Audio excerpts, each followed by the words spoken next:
খালি দোষ না, আপনারা যেহেতু আমার টাকা দিবেন না, আমার জমি দিবেন না, আমি সিদ্ধান্ত নিয়েছি এই জায়গায় আমার মায়ের দাফন। আপনারা পারলে আমার আটকা। মেম্বার সাহেব, আপনি কোন? আপনারা দুজন কোন? এরা কি মানুষ? এরা মানুষ না অমানুষ। আমার মার লাশটা পড়ে রয়েছে বাড়ির মধ্যে, লাশটা আমি দাফন করতে পারতেছি না। এরা বারবার বাধা দিতেছে, আমাকে সম্মান করে কথা বলতেছি না। কাকা, আপনি কাজটা ভালো করতেছেন।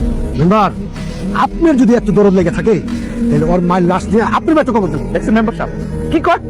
আপনার সামনে এই অমানুষগুলা কি কয়? আবার কয় আমি বলে সম্মান করি না।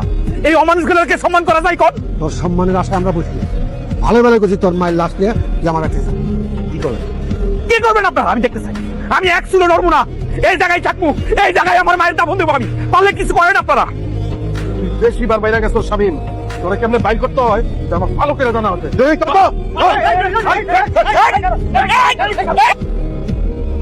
আমার মার লাশ উঠানে পড়ে রয়েছে আর তুমি মোবাইল টিপতেছো ঘরে বসা।